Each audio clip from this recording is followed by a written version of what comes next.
Mohon izin Pak, mohon izin senior. Assalamualaikum warahmatullahi wabarakatuh. Apa kabar semuanya? Perkenalkan, Taruni Madya atas nama Fatimah Azahra dari kelas Nautika 3A dengan NIT 2141007. Jadi di video kali ini, bentar. Siapa lagi nih telepon Kak?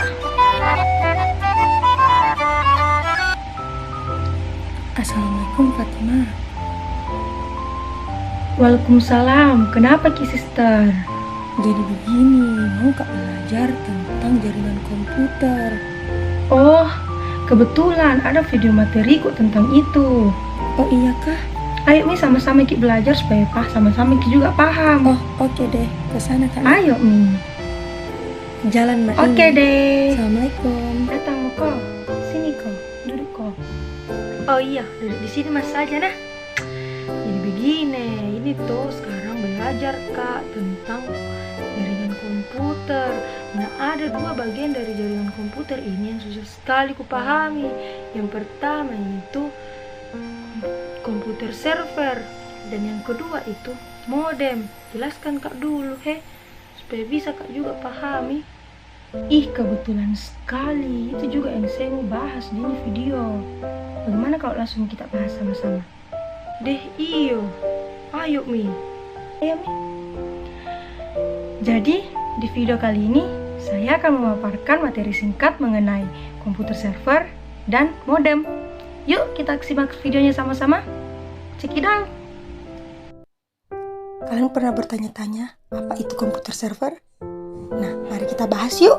Komputer server adalah perangkat yang digunakan untuk mengelola segala aktivitas yang terjadi di dalam jaringan tersebut. Fungsinya apa saja sih? Komputer server berfungsi untuk melayani permintaan dari komputer klien. Contohnya, saat komputer klien ingin mengakses suatu data yang disimpan di server jaringan, komputer server akan merespon permintaan itu dengan memberikan data. Selain itu, fungsi komputer server yaitu mengatur hak akses dalam data sebuah jaringan. Dengan begitu, pengelola jaringan bisa menentukan komputer klien apa saja yang diperbolehkan mengakses suatu data. Selanjutnya, spesifikasi komputer server yang ideal, seperti halnya dengan fungsinya. Spesifikasi komputer server berbeda dengan yang dibutuhkan komputer klien. Berikut ini adalah kapasitas RAM dan hard drive yang ideal untuk komputer server. Yang pertama, RAM. Kapasitas RAM bertanggung jawab atas banyaknya proses yang dapat dilakukan bersamaan dalam suatu perangkat komputer. Untuk sebuah server, Anda tidak butuh RAM yang begitu besar. 512 MB saja sudah cukup untuk menjalankan sistem operasi Windows Server terbaru. Akan tetapi, setiap jenis server memiliki kebutuhan yang berbeda pula.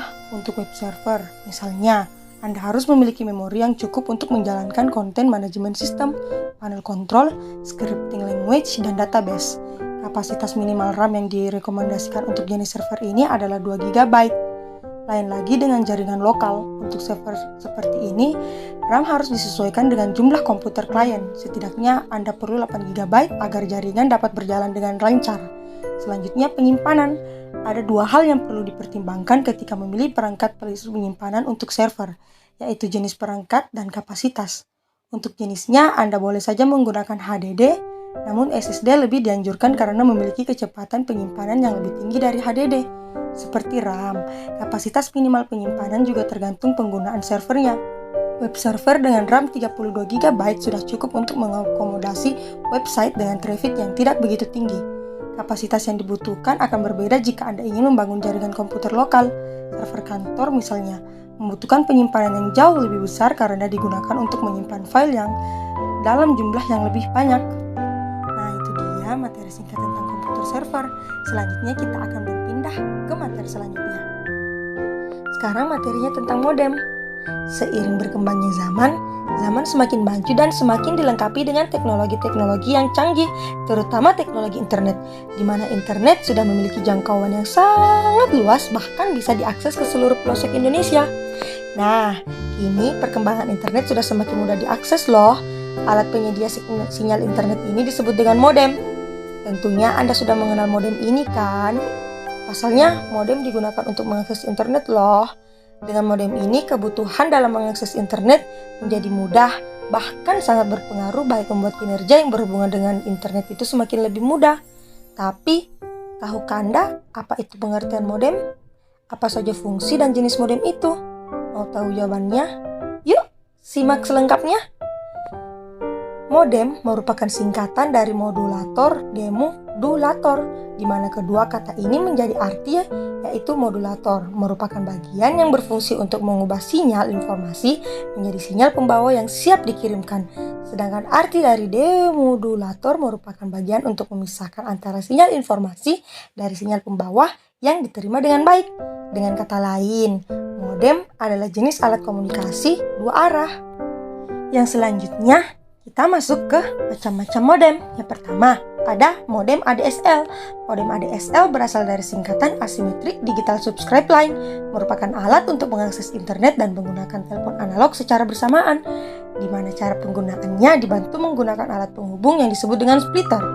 Fungsi splitter pada ADSL adalah untuk menghilangkan gangguan sehingga hasilnya dapat berjalan secara bersamaan, yakni dapat menggunakan internet dan juga dapat menggunakan telepon biasa, tapi tidak saling bertabrakan.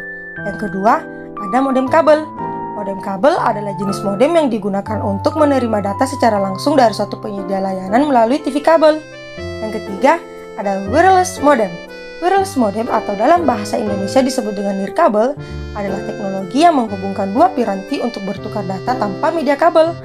Cara kerja wireless modem, data dipertukarkan melalui media gelombang cahaya tertentu seperti teknologi inframerah pada remote TV atau gelombang radio seperti Bluetooth pada komputer dan ponsel dengan menggunakan frekuensi tertentu. Selanjutnya ada modem CDMA. Modem CDMA adalah jenis modem yang menggunakan frekuensi CDMA 800 MHz atau CDMA 1 kali. Bahkan modem CDMA yang terbaru saat ini sudah menggunakan frekuensi FDO, RFA atau setara dengan 3G, dan yang paling terbaru bahkan sedang berkembang adalah modem CDMA dengan frekuensi FDO RFB. Fungsi modem. Secara umum, fungsi modem adalah sebagai hardware atau perangkat keras yang berguna untuk mengubah komunikasi dua arah, yaitu mengubah sinyal digital menjadi sinyal analog dan sebaliknya. Fungsi modem lainnya sebagai berikut. Yang pertama, alat pengubah sinyal digital menjadi sinyal analog. Yang kedua, menghubungkan perangkat dalam jaringan. Yang ketiga, melakukan kegiatan modulasi dan demodulasi. Yang keempat, melakukan pemeriksaan paket data dan komunikasi. Dan yang kelima, melakukan kompresi data yang dikirimkan melalui sinyal. Demikian pengertian modem, fungsi modem, dan jenis-jenis modem yang ada pada jaringan internet. Terima kasih, semoga bermanfaat. Itu tadi videonya. Gampang sekali gitu dipahami materinya. Paham kok? Wih, Masya Allah. Paham, Mak. Bagus sekali. Gampang Kak mengerti. Bagus caranya juga menjelaskan videonya. Mantap, memang mantap. Syukur, alhamdulillah kalau kau pahami juga. Sama-sama kita belajar, sharing-sharing juga ilmu yang kita tahu, karena bisa bermanfaat untuk orang lain juga. Amal jariah toh. Baiklah, itu tadi video singkat yang memaparkan materi tentang komputer server dan modem. Mohon maaf bila ada kesalahan dalam video ini. Wabillahi taufiq wal hidayah. Wassalamualaikum warahmatullahi wabarakatuh. Bye semuanya. Tunggu dulu, saya bilang selesai nih. Intinya toh, jangan lupa komen, like, dan subscribe nah. Dadah, assalamualaikum warahmatullahi wabarakatuh.